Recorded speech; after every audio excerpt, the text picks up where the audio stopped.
Bonjour à tous, bienvenue sur la chaîne YouTube Mécanique Sportive, c'est Nicolas. Aujourd'hui, je vous présente la nouvelle Mercedes classe B. J'ai fait la classe A, je vous avais déjà présenté la classe A et la classe B lorsqu'elles étaient sorties en studio, et aujourd'hui, on va les essayer puisque c'est toujours plus sympa sur route et de les voir en extérieur comme ça que dans une petite salle où en plus l'éclairage n'était pas foufou. Bon, c'est parti, je vous donne toutes les caractéristiques et ensuite on va l'essayer sur tout type de route. Alors, cette nouvelle Mercedes classe B, elle est disponible à partir de 39 500 €. Le modèle que je vous présente aujourd'hui est un petit peu optionné. On a, comme vous pouvez le voir, un pack AMG Line et quelques options à l'intérieur, et le modèle que je vous présente aujourd'hui est à 49 500 € environ. Au niveau des motorisations, toujours pas mal de choix. On a soit de l'essence, soit du diesel, soit de l'hybride rechargeable en essence. On a la version B180 aujourd'hui, donc c'est le plus petit moteur essence, et on va voir que ça suffit largement pour quasiment tous les jours. Est disponible donc avec un 4 cylindres 1,3 litre en B180, en B200 et en B250E. Le B200, c'est la version 163 chevaux, le B180 aujourd'hui, c'est la version 136 chevaux, et le B250E, ce sera la version hybride rechargeable avec les 163 chevaux, donc l'équivalent du B200, plus 109 chevaux en électrique, ce qui donnera une puissance cumulée beaucoup plus intéressante lorsqu'on va l'utiliser. Mais 109 chevaux en électrique, c'est très intéressant parce que ça a beaucoup de couple également. Et les 163 chevaux en thermique, ce sera largement suffisant pour tous les jours, et il y aura une batterie de 15,6 kWh. Aujourd'hui, version simple, comme je disais, essence, 4 cylindres, 1,3 litre, 136 chevaux, avec une boîte de vitesse 7 rapports. Il existe également des versions diesel, la B180D et la B200D, qui seront eux des 4 cylindres 2 litres, avec 116 chevaux et 150 chevaux. Je vous avoue qu'avec tout ce qui est ZFE, etc., j'ai décidé de ne pas présenter des diesels, puisque je sais que dans quelques années, ce sera très compliqué. Donc, voilà, avec toutes les normes, je préfère vous présenter des versions essence. Et la version hybride rechargeable plus les versions diesel, eux, auront les boîtes en 8 vitesses. On n'a pas de version Mercedes AMG, pas de 35 ou de 45 sur les classes B, puisque le côté familial, ils ont trouvé que c'était pas forcément la peine. Pourquoi pas? Sinon, il y a les classes A. Donc, la classe B, c'est basé sur le châssis d'une classe A. On peut voir pas mal de ressemblances, sauf que elle s'élargit un petit peu, elle prend un petit peu d'embonpoint et elle s'agrandit également. Au niveau des dimensions, elle fait 4,42 m, 1,80 m de large et 1,55 m de haut. C'est surtout sur la hauteur qu'on voit la différence avec la classe A. Au niveau du poids, entre 1500 et 1600 kg, donc un petit peu plus lourde que la classe A, d'environ une centaine de kilos également. On retrouve 5 places à l'intérieur. On a toujours un rayon de braquage de 11 mètres entre deux trottoirs et réservoir de 43 litres, 35 litres si on opte pour une version hybride, donc réservoir plus petit sur les versions hybrides toujours, puisque ça empiète un petit peu sur le réservoir, la batterie. Au niveau des couleurs, on aura le choix entre 10 couleurs de carrosserie, ce qui est plutôt sympa chez Mercedes, et on aura plusieurs packs. On aura le pack de base, le progressive, ensuite on aura le business, et ensuite on aura le AMG Line. Et ensuite on peut prendre des packs AMG pour avoir un petit peu plus d'options. La voiture, elle pourra remorquer entre 1400 et 1600 kg selon le moteur également. Sur l'avant, on note pas d'énormes changements, mais première chose qu'on note ici, c'est les deux lignes ici, les deux plis de carrosserie au centre du capot, qu'on retrouve également sur la nouvelle classe A, où c'est peut-être un peu plus marqué sur la classe A, et c'est un peu plus pincé. Donc ça qui sera sur toutes les voitures. Avant, c'était réservé seulement aux AMG. Maintenant, on les retrouve sur toutes. Les feux également, qui ont évolué à l'avant comme à l'arrière. Donc ces phares à l'avant, on a le multi-beam LED sur ces phares. 350 € l'option, je vous conseille énormément. Ça change, ça détourne les voitures. Également, ça permet de rester en plein phare de nuit et ça éclaire beaucoup mieux. La virgule sur le dessus, donc qui est un petit peu évolué également, et la calandre qui change sur l'avant. On a toujours le gros logo Mercedes avec ces parties là sur le côté qui étirent un petit peu tout ça, et plein de petites étoiles comme on retrouve sur beaucoup des nouvelles voitures de la gamme. Les capteurs de parking ici, on ne voit pas les capteurs de la conduite puisqu'ils sont intégrés dans le logo Mercedes. Sur la version que je vous présente aujourd'hui, on n'a pas le régulateur adaptatif, mais on verra qu'il y a un freinage adaptatif automatique, même si on n'a pas l'option régulateur adaptatif. Régulateur adaptatif et conduite de niveau d'eau, c'est des options que l'on aura sur la voiture que je vous conseille, franchement, si vous pouvez vous le permettre. On a les caméras là-haut pour les aides à la conduite. Et également, les entrées d'air ici sur le côté, et qui donnent des sortes d'entrées d'air pour des radiateurs, mais qui sont totalement bouchés ici, puisque c'est pas une vraie version AMG, il n'y a pas besoin. On a des radiateurs seulement derrière ici, et des entrées d'air qui viennent ici ressortir sur les côtés pour guider les flux d'air. Ça joue sur le côté aérodynamique de la voiture. Comme c'est une AMG, on a une petite lame ici qui est peinte sur l'avant en noir et un pare-choc un petit peu plus sportif. Après, il existe la version de base en progressive ou en business qui n'ont pas ce pare-choc et on a quelque chose d'un petit peu plus sobre. Sur le côté, 4,42 m comme je vous disais, ce qui en fait une voiture pas si longue que ça quand on voit le gabarit. Plutôt pratique parce que plus on a une voiture longue, plus c'est difficile à garer, surtout en ville. Comme c'est une voiture qui, je pense, va faire quand même beaucoup de ville, parce que c'est une petite familiale mais assez spacieuse, mais on peut faire de la route avec sans problème. On verra que c'est très confortable en roulant. Au niveau des jantes, on a des jantes MG aujourd'hui en 18 pouces, on peut les avoir également en 19 pouces. 18 pouces, ça remplit bien les arches de roue et surtout, ça permet d'avoir des pneus avec des flancs un petit peu plus hauts, ce qui amènera encore un petit peu plus de confort. Ce qu'il faut savoir, c'est que plus vous prenez des jantes grandes, plus ce sera joli, mais moins ce sera confortable parce que le pneu travaillera moins. C'est comme un pneu de vélo. Vous savez, quand il est un peu dégonflé, ça amortit un petit peu plus. Et bien là, c'est exactement pareil. Côté très simple, version AMG, donc avec la petite finition là sur les bas de caisse, des rétros noirs, des entourages de fenêtres tout en noir également. On a les caméras 360 degrés sur cette voiture, donc caméra dans les rétroviseurs, ainsi qu'à l'avant et à l'arrière. Les vitres surteintées ici sur la partie arrière, qui sont un vrai plus pour l'été et en même temps pour la discrétion. Et on peut voir cette forme ici, caractéristique du classe B, pas de version berline sur les classes B, c'est toujours cette version un peu compacte, avec l'arrière un petit peu plus long. On a le long béquet sur le haut, et de l'autre côté on retrouvera la trappe essence, comme je disais, 45 litres ou 35 litres pour la version hybride. Sur l'arrière, on retrouvera donc ces nouveaux feux, avec plein de petits détails et plein de petites étoiles Mercedes que je n'avais pas vues avant. Toujours ces sortes de petites ailes d'oiseau là, ou petites pétales pour le clignotant. Feu full LED à l'arrière, comme à l'avant. Donc le long béquet qui intègre le troisième feu stop. L'essuie-glace bien pratique sur cette voiture. La caméra de recul qui est cachée dans la carrosserie, qui s'ouvre avec un petit système électrique. Logo Mercedes. La version que vous avez choisie, B180 aujourd'hui. Tout est peint quasiment jusque à cette partie sur l'arrière du diffuseur, où ça intègre deux faux pots d'échappement juste pour faire joli, puisque c'est une AMG Line et un petit diffuseur façon un petit peu plus sportif. Les réflecteurs ici, de quoi mettre l'anneau et des fausses sorties d'air juste ici. Comme c'est une voiture un peu premium, on a quand même le coffre qui s'ouvre automatiquement. Est-ce que vous avez bien retenu le volume du coffre? Je vous l'ai dit ou pas? Non, je crois pas que je vous l'ai dit. 445 litres ou 405 litres si vous optez pour la version hybride rechargeable. 445 litres. Ça me permet, moi, de venir m'installer sans trop de problèmes. Sous le plancher, on retrouve encore un petit peu d'espace, mais pas grand-chose, puisqu'on a le caisson de basse plus le kit anti-crevaison juste en dessous. On a deux petits filets sur les côtés, on peut ranger son kit de survie, une prise 12 volts à cet endroit-là, et de quoi accrocher ses bagages. On a la banquette qui est en 40-20-40, donc on peut rabattre chaque fois des fixations top taser sur les deux sièges d'extrémité, comme les fixations isofix. Alors, à l'arrière, c'est vrai qu'on va retrouver le côté intéressant de cette voiture. Hop, je me tape les pieds et je viens m'installer. Portière plutôt bien finie, du cuir, de l'alcantara sur le côté, une belle poignée, une belle finition. Première chose qu'on va noter, c'est ces grandes fenêtres ici. C'est généreux niveau luminosité et je me sens pas du tout étriqué. Autre chose, c'est je suis bien assis un petit peu comme une chaise. J'ai les jambes qui descendent assez bas. On peut voir ici qu'on a un énorme tunnel central qui fait ça quasiment. Donc on voit que c'est bien creusé. Et pareil, j'ai énormément de place sous le siège. Pourtant le siège est descendu au maximum. Mais on voit que les rails sont posés beaucoup plus haut. Ça me permet de vraiment pouvoir mettre mes pieds sous le siège. Le siège est circulé puisque c'est des sièges électriques et lorsque je sors de la voiture, il se recule un petit peu pour me faciliter ma sortie également. Au niveau de la tête, j'ai énormément d'espace. Il me reste encore quelques centimètres, même quand je me mets vraiment droit.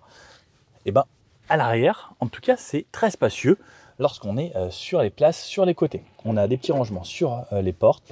On a les filets de chaque côté ici. On a un port USB-C, un petit vide-poche et deux bus d'aération. On ne peut pas régler la puissance ni la température. Je pourrais juste, la puissance en fait, en tournant comme ça, ouverte ou allumée. On a un accoudoir central juste ici, les porte-gobelets qui sortent à l'avant. Donc pas de trappe à ski, mais on peut baisser directement toute la partie ici. Donc comme je vous disais, la partie en 20. Et ça laisse quand même les deux sièges sur les côtés. La ceinture, elle est ici directement sur la banquette pour la place du milieu. Et place du milieu. Donc par contre, il faut enjamber cet énorme tunnel central. Et ensuite, il y a les rails ici qui sont un petit peu embêtants. Donc il faudra quand même pas mal écarter les jambes à cet endroit-là. Bon. Aussi, chose très importante, c'est ça. Alors, pourquoi ça ne marche pas? Je ne suis pas bien assis où il faut. Ouais. Je vais le faire là. C'est... Ok, c'était de ce côté-là.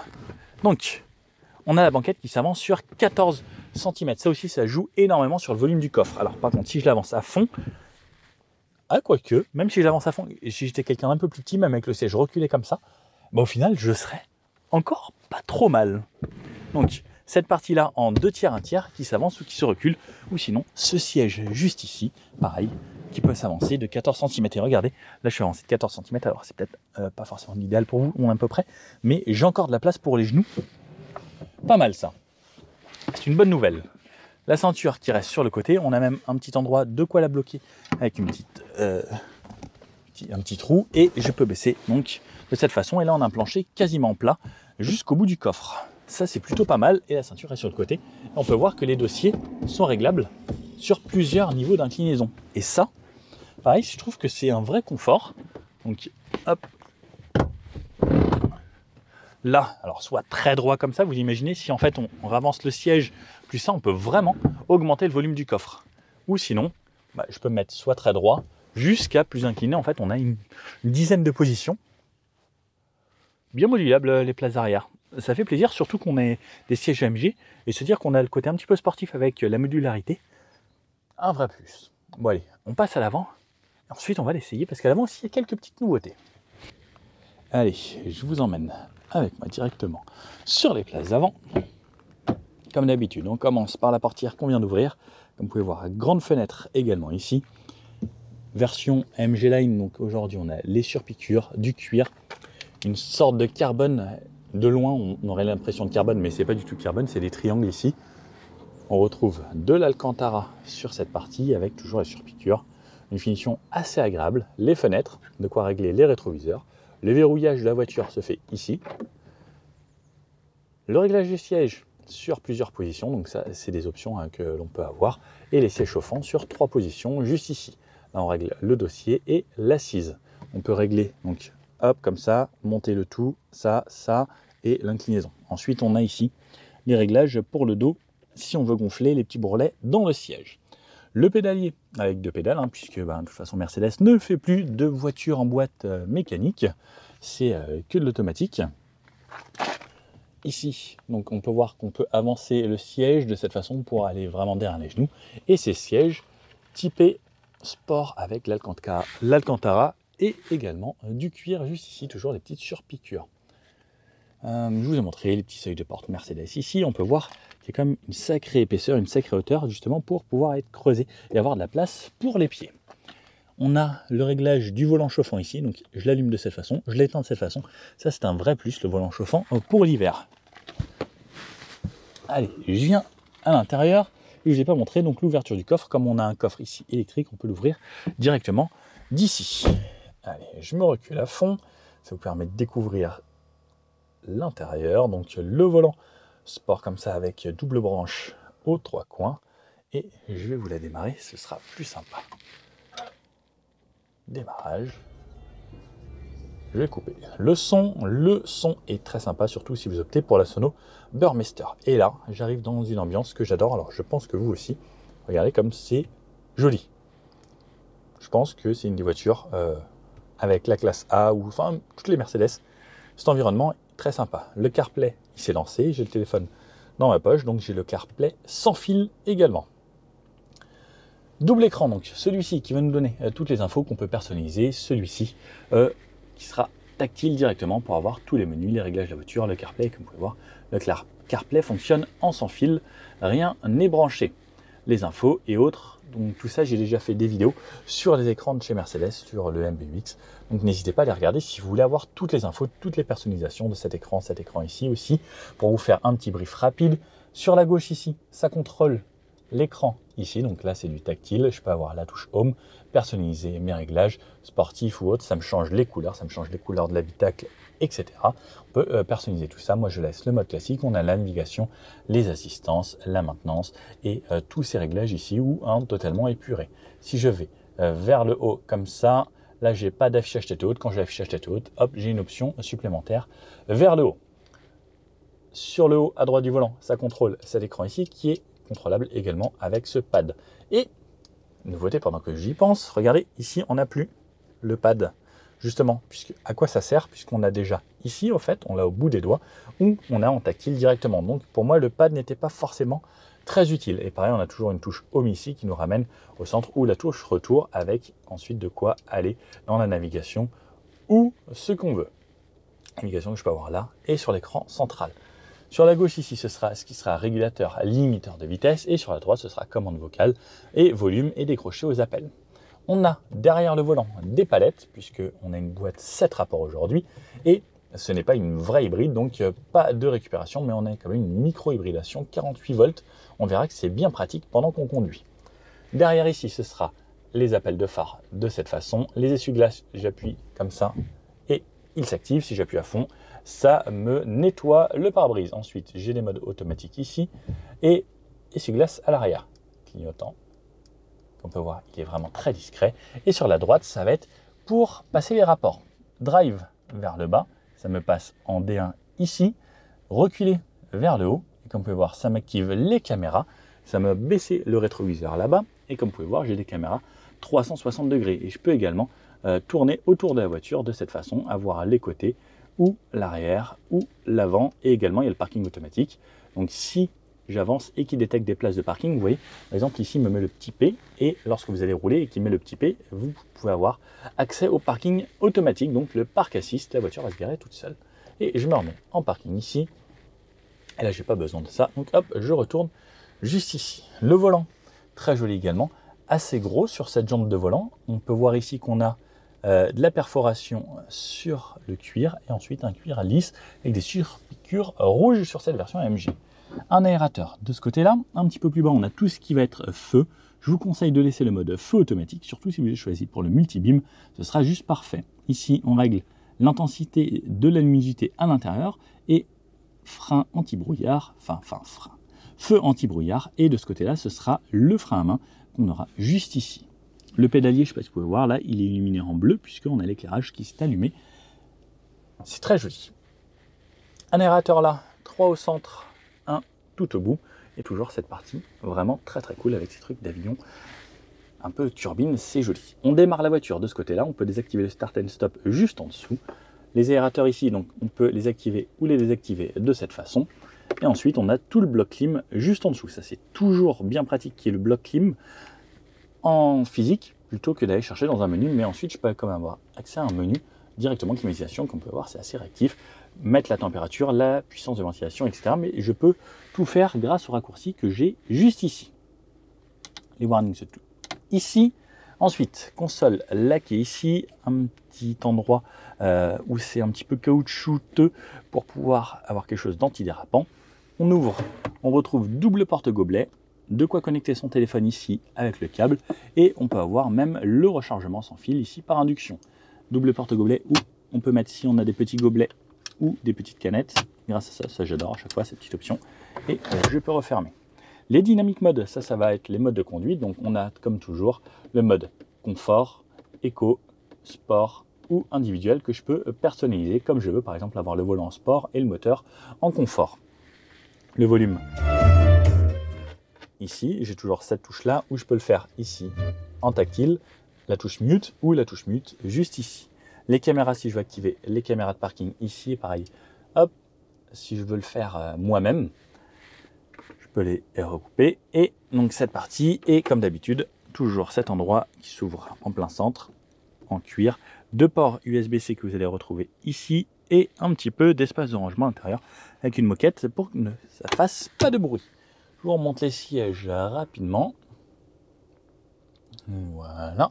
Pas de toit ouvrant aujourd'hui, c'est en option, 1400 € si vous le souhaitez. Sur le haut, toujours cette belle partie ici en cristal un petit peu. Lorsque j'allume, regardez, ça s'allume toujours progressivement pour pas que ça vous pique les yeux la nuit. Ça, c'est un vrai plus, et surtout, c'est très joli. Hop, je peux éteindre le Mercedes Me, le SOS. Donc ça, c'est le Me, c'est votre concierge, et le SOS, c'est si vous avez un accident. On peut allumer ses liseuses, et à l'arrière également. On a le rétroviseur sans bord juste ici. Là, on retrouve le miroir avec sa petite LED qui s'allume automatiquement et le micro lorsque je parle au téléphone. Le tableau de bord ici, pareil avec cette finition un petit peu carbone puisqu'on est sur la finition AMG Line. Une partie entièrement moussée, que ce soit ici ou là, très jolie. Un gros parleur ici, des petits tweeters dans les coins là-bas. Et voilà à quoi ça ressemble. On peut regarder de ce côté-là la boîte à gants. Boîte à gants ici avec une partie rangement là-haut si vous avez besoin de mettre un téléphone ou autre. Et à cet endroit-là avec le gilet. Bon, je pense qu'on a vraiment fait le tour de cette voiture ici pour l'intérieur. Il ne reste plus qu'à l'essayer. Allez, c'est parti.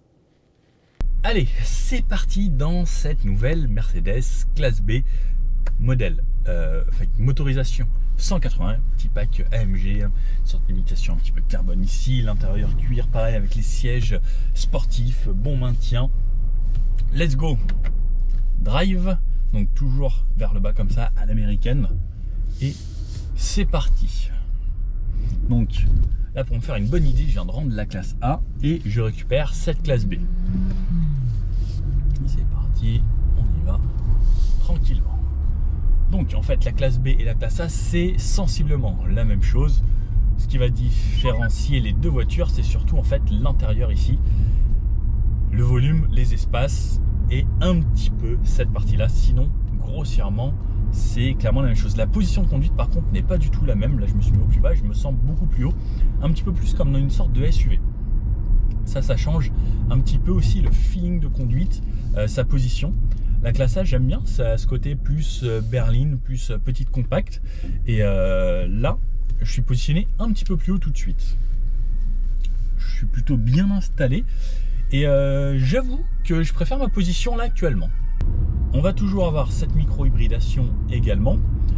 Au niveau des consommations, hein, comme on a pu le voir, 7 litres de moyenne sur 1000 km environ par les collègues. On va voir ce que moi je vais réussir à faire avec la classe A. J'ai réussi à être entre 5 litres et 5 litres 2 en étant en région parisienne, donc pas en faisant que des bouchons, mais en faisant un petit peu de nationale, la 86 et de la 13. Ce qui était plutôt correct. On peut se mettre le mode éco qui lui bride un petit peu la voiture, fait en sorte de passer les rapports un petit peu plus tôt également. Hop, je me remets ici. Oui, y aller. Là je suis en 4e à 40, il devrait me passer la 5e. Et quand je vais ralentir, voilà, je suis en 5e à 46. Quand je ralentis et que je vais m'approcher d'un feu, alors je sais pas si Start and Stop va marcher là directement, normalement il anticipe au freinage comme ça et il va couper le moteur. Donc là il me l'a pas fait parce que le Start and Stop ne s'active pas encore, la voiture est trop froide. Donc il faut le temps que le moteur chauffe un petit peu. Mais ce que j'aime beaucoup, c'est que pareil, lorsqu'on va être sur route à 80, 90, 100 et qu'on va relâcher la pédale d'accélérateur, en fait qu'on va pouvoir se mettre en roue libre, le moteur va s'éteindre complètement et en fait ça fait faire pas mal d'économie de carburant et c'est assez agréable. Et surtout en fait c'est pareil, ça fait que le moteur ne tourne plus. Et même en ville, par exemple là si je relâche, alors là je crois pas que le Start and Stop s'active encore. Si voilà, là par exemple, le moteur s'est coupé, il a découplé l'embrayage et là je suis en roue libre totale comme si j'étais au point mort. Et ça c'est bien pour faire des économies ou si on anticipe bien qu'il n'y a personne devant nous pour aller s'arrêter un feu. Et en fait tous ces petits moments où on va rouler comme ça avec le moteur coupé, bah, ça fait des économies et ça fait que ça consomme moins et au final bah, ça plus ça plus ça. Alors si je regarde, si les gens ont joué un petit peu le jeu, voilà, sur 1000 km il y a eu 70 km en version moteur coupé. Et pareil, lorsque je m'arrête à un feu, il l'anticipe, il me coupe le moteur bien avant qu'on soit arrêté. C'est entre 20 et 10 km/h la plupart du temps, selon la vitesse à laquelle vous arrivez, il va couper le moteur parce qu'il sait que vous allez arriver à un feu. Et ensuite, il y a vu des feux de circulation ici, avec la caméra qui montre les feux. Alors si vous êtes trop près comme ça, on ne voit pas le feu, mais c'est une petite caméra, on peut l'activer ou le désactiver. Ça clairement, c'est vraiment un gadget, parce qu'on peut regarder le feu. Pour le auto hold, il suffit d'appuyer un petit peu plus fort sur la pédale et ça met le hold. Le clignotant, j'aime beaucoup, il est très discret, c'est agréable. Au niveau de la direction, il y a un petit point au milieu qui fait que c'est un petit peu flou, mais c'est la suspension qui s'appuie un petit peu, parce qu'au final elle est quand même plutôt directe, même en mode éco. Et après si je me mets en mode sport, hop, mode sport, j'ai la direction qui change, qui devient un peu plus lourde, on sent un petit peu plus. Le moteur lui surtout s'est mis en mode un peu plus énervé, mais notre but là tout de suite c'est pas forcément de rouler de façon dynamique, on est en ville. Le mode éco ou le mode confort conviendront parfaitement.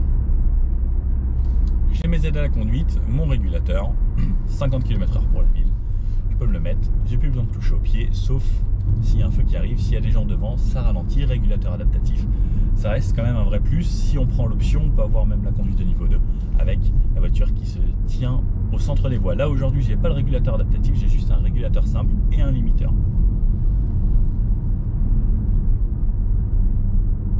Et même à 50, là on est en montée, le moteur est plutôt discret, c'est très agréable.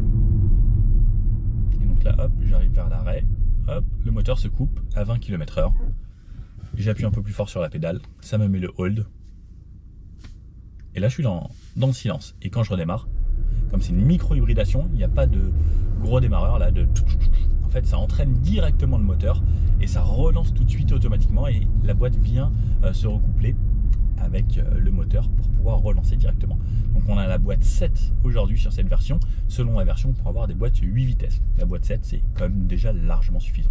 Donc quand ça roule un petit peu, c'est vraiment très agréable. Le moteur reste toujours bas dans les tours, sauf si vous le sollicitez vraiment. Là il se coupe, il a anticipé, ça ralentit. Et hop, je ralentis moi-même. Et il se réactive pour faire du frein moteur, et il se recoupe, auto-hold. C'est presque une petite hybride, mais c'est ça. La micro-hybridation, ça reste quand même très agréable. Et ça devrait être obligatoire au final, parce que c'est vraiment bien, ça fait clairement réaliser des sacrées économies d'essence. Et surtout, bah, c'est un vrai plus. Parce que c'est confortable à l'arrêt. Je ne vois pas pourquoi à l'arrêt, quand on est un feu, notre moteur tourne. C'est totalement inutile. Donc ces micro-hybridations, pour moi, ça devrait être vraiment obligatoire. Et surtout en 48 volts comme ça, pas les micro 1000 hybrides, ce qu'ils appellent certains, avec juste un gros start and stop. Ça, c'est quand même un vrai plus. Et puis en cas de besoin de relance un petit peu plus viril ou autre, on peut se mettre le mode sport et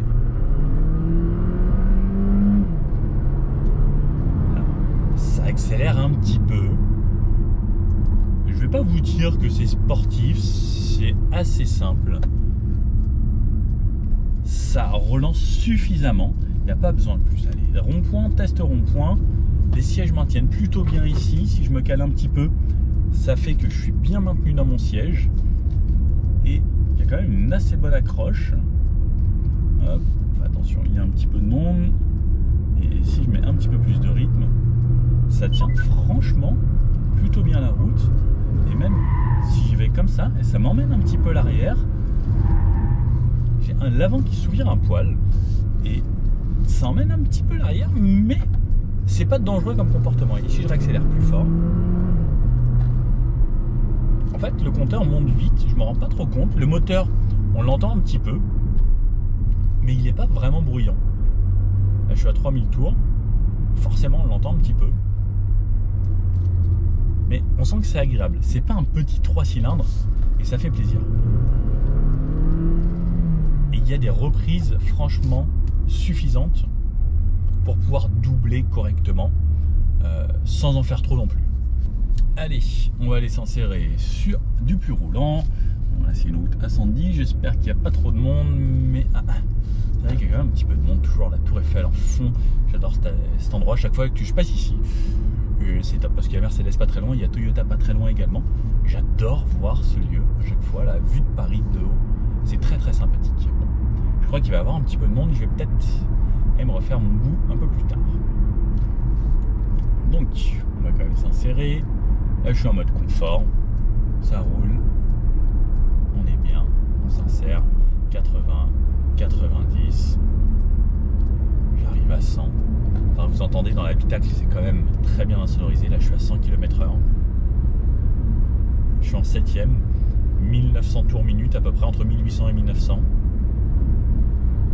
C'est hyper bien insonorisé. j'ai pas de bruit du vent, j'ai pas de bruit de roulement, j'ai rien du tout. C'est top, je vais aller mettre à 110. Allez hop, 110. Clairement, ça donne envie de rouler. C'est hyper bien insonorisé. C'est très très agréable. Ça freine déjà un petit peu devant.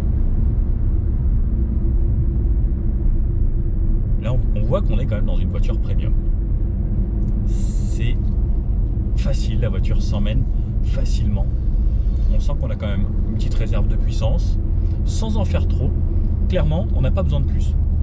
Si vous voulez plus, il y a la version 200, et que ça a le même moteur avec un petit peu plus de puissance, une cartographie un peu revue. Mais clairement, pour le quotidien, ça suffit largement. Et le confort, c'est vraiment très agréable. On sent qu'on est dans une voiture plus haut de gamme. Accident reported ahead. Faut pas s'énerver. Très agréable. Franchement, j'avais jamais essayé la classe B parce que c'est toujours la voiture que je trouvais pas folle. Et en vrai, c'est plutôt bien. C'est même très bien. Parce que c'est spacieux, on est bien à l'intérieur, ça ressemble tout comme une classe A. Et ça m'a prévenu que ça ralentissait devant. Hop.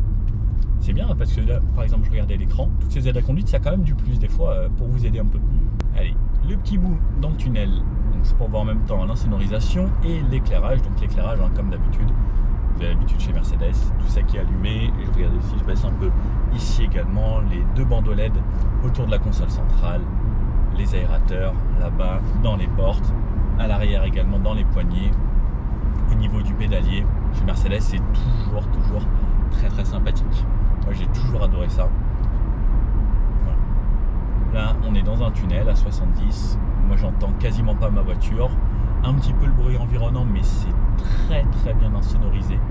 Clairement, ouais, c'est une vraie voiture premium. Et puis, sur le périphérique, à 70, je mets mon régulateur. Là, on a un goudron propre. Vivement que les goudrons soient comme ça partout parce que c'est vraiment beaucoup plus silencieux. La défense en fond dans le brouillard. C'est top. Après, je me remets FIP, la petite radio classe chic. Et je suis au top. Alors, il y a un truc vraiment très cool avec cette voiture, même si j'ai pas de régulateur adaptatif. Alors là, par exemple, on est dans les bouchons. Lorsque je vais relâcher ma pédale d'accélérateur et que ça va freiner devant, en fait, la voiture va anticiper le freinage. Là, par exemple, je touche à rien. Et la voiture ralentit d'elle-même. Donc ça, c'est pareil, c'est un petit plus qui fait que c'est un confort supplémentaire. Regardez, par exemple, ça ralentit devant. La voiture freine. Et moi, je touche pas du tout au frein. Alors, sur la fin, il va falloir que je freine. Mais au cas où ça ralentit devant, vous avez juste à relâcher. Et la voiture anticipe. Alors, je vais voir jusqu'à où ça va, si ça s'arrête vraiment. Parce que j'ai pas d'option régulateur adaptatif.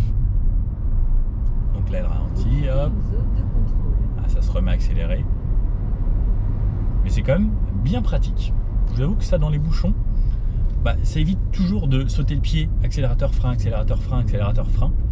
Et en fait, c'est toutes ces petites choses qui font que c'est agréable. Mais je conseille clairement de prendre le régulateur adaptatif. C'est vraiment le gros plus parce que là, vous n'avez plus besoin de toucher, même avec la conduite de niveau 2. Dans les bouchons, vous laissez juste votre main comme ça et la voiture fait sa vie. Et là, c'est vraiment beaucoup plus confortable. Mais là, par exemple, hop. Ah non. Ah si, ça a quand même freiné sur la fin. Mais j'arrivais un petit peu fort. Allez, petit retour en ville. On va voir sur les Dodan ce que ça donne. Hop, je fais exprès de bien passer au milieu. Ça reste toujours cet amortissement spécifique.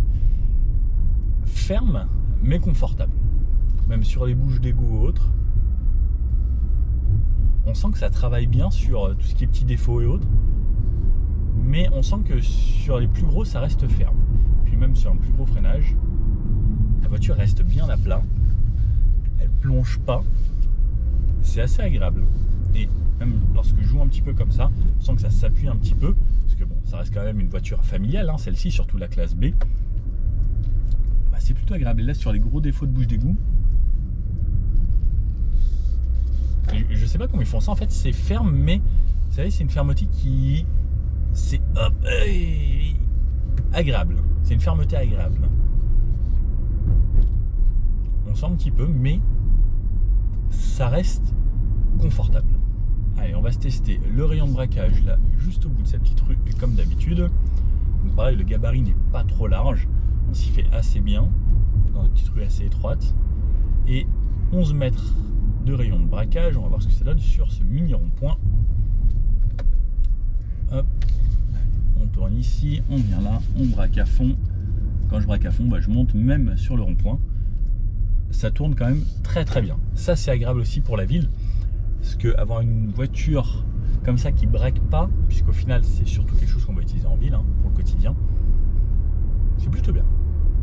Et si je relance un petit peu, que je me mets à 130 km/h, on commence à avoir très très légèrement des bruits du vent, mais ça reste quand même franchement bien insonorisé.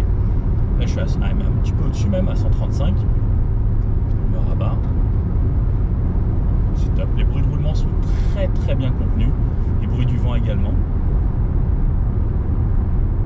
Franchement, elle est quasiment idéale cette voiture. Et l'idéal, c'est surtout quand on est en mode éco, que je relâche. La voiture coupe le moteur, mode roue libre. Et là par exemple, le feu est tout bout là-bas. Je sais que mon feu est rouge, je suis pas pressé.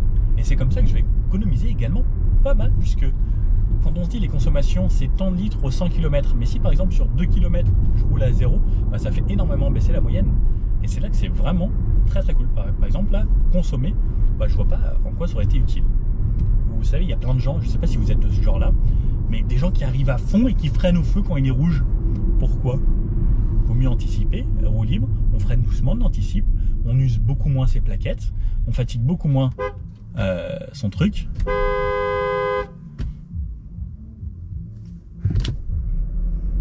Il y a des gens très distraits de nos jours, j'avoue que des fois ça m'arrive aussi, mais le but c'est vraiment anticiper, et c'est comme ça qu'on fait le maximum d'économie. On anticipe, le moteur se coupe, roue libre, on n'est pas pressé, ça sert à rien d'arriver à fond sur un feu rouge pour ensuite user encore plus de plaquettes, avoir consommé plus d'essence tout le long. Allez hop. Franchement même chaque fois là sur les virages, je suis bien maintenu dans les sièges, la voiture elle s'appuie un petit peu, elle prend un peu de roulis, mais ça reste quand même une grosse classe B. Mais alors je dirais pas que c'est dynamique, mais ça suffit largement quoi. Allez, je viens de trouver un endroit où il n'y a personne, petite route toute droite, et on va se tester un 0 à 100. On redémarre le moteur, auto hold, et en mode sport, c'est parti. C'est quand même couple 50, 60, 70, 80, 90 et 100. Donc vous pouvez voir, 136 chevaux, c'est clairement suffisant. On n'a pas besoin de plus. Et on a un petit peu de dynamique en sport. On va se tester en virage. On sent que la suspension reste confort. La voiture s'appuie un petit peu. Alors on sent que c'est pas fait pour être sportif. Là on est à 90 sur des petites routes comme ça. Quand voilà, je fais des petits gauche-droite, on sent que ça s'appuie un petit peu. C'est un caractère plutôt cool en fait. C'est une voiture qui veut se rouler cool, mais qui peut quand même avoir un petit côté dynamique. Avec la suspension adaptative, ça jouera un petit peu plus. Mais sinon, ouais, ça se veut surtout confort. Bon. Alors, cette nouvelle Mercedes classe B, qu'est-ce qu'on en pense? Jusqu'à présent, je n'avais jamais voulu essayer les Mercedes classe B parce que j'étais pas fan du look. Je la trouvais un peu pataude et autres. J'ai essayé la nouvelle classe A et la nouvelle classe B, bah, je vous avoue que le look est quand même un petit peu plus sympa. L'intérieur est très joli, très réussi. Et je me suis dit, ok, il faut que je l'essaye. Et au final, c'est vraiment bien. Donc la classe A, j'avoue qu'elle a quand même ce design, ce look, cet aspect compact et autres, très sympathique. Mais la classe B, en fait, elle reprend tout ce que la classe A a, mais en mieux. En final, on a plus de place, plus de coffres. À l'arrière, la banquette coulissance, pareil, plus de place. La position, on est un petit peu moins bas. Donc ça donne ce côté un petit peu plus SUV, comme on aime à le dire en ce moment, et que le côté SUV, ça amène ce côté que tout le monde recherche actuellement. Au final, c'est plus confortable, c'est très bien insonorisé, c'est fait pour rouler, ça consomme un petit peu plus parce que forcément le design change un petit peu et autres, c'est un poil plus lourd, mais au final ça reste très raisonnable. Et en fait, c'est le bon compromis, cette classe B. Je n'y avais pas pensé. Bon, j'avoue que souvent, on achète une voiture pour le look. La classe A me plaît énormément, mais le côté pratique de la classe B est franchement très intéressant. Donc, clairement, si vous avez une famille, vous avez besoin d'un petit peu plus d'espace, etc., bah, la classe B, ce sera le bon choix parce que c'est à peine plus cher qu'une classe A au final. Donc, plutôt intéressant. J'ai agréablement surpris de cet essai et ça m'a fait aimer cette classe B puisque de base, niveau look, bah, j'étais pas fan et en vrai, bah, maintenant, c'est un petit peu mieux, mais je préfère toujours quand même la classe A. Au niveau de la motorisation, comme je le disais sur l'essai de la classe A, le modèle 180 est largement suffisant pour tous les jours. Peut-être que si vous habitez en montagne, vous voudrez peut-être quelque chose d'un petit peu plus punchy, un petit peu plus de reprise. Le B200, en gros, c'est le même moteur, c'est juste une cartographie un petit peu différente. Donc un petit peu plus haut dans les tours, on sentira plus d'allonge, etc. Sinon, la version diesel, si vous êtes toujours un gros rouleur, ça peut rester intéressant, mais attention avec les normes qui arrivent sur les diesels pour les ZFE, etc. Les versions essence sont quand même assez agréables et c'est top à rouler. Au niveau des consos, c'est vrai que ça reste raisonnable. C'est sûr qu'un diesel fera toujours mieux, mais au moins vous avez le choix, vous avez même le choix d'hybride rechargeable si vous voulez être un petit peu plus écolo. Bref, si cette vidéo vous a plu, n'hésitez pas à mettre un petit pouce bleu. Si vous avez des questions, n'hésitez pas à les mettre dans les commentaires, je réponds à tout le monde. Et si vous avez des modèles que vous voulez que j'essaye, que ce soit chez Mercedes ou chez une autre marque, n'hésitez pas à me le mettre. Je fais mon possible pour tout essayer. Et le but de la chaîne, c'est d'essayer tout ce qui roule, que ce soit des engins comme ça, des deux roues, des trottinettes, des moteurs, des voitures, des bateaux. Je veux faire des avions même. Bon, pourquoi pas. Allez, je vous dis à bientôt pour une prochaine vidéo. Ciao.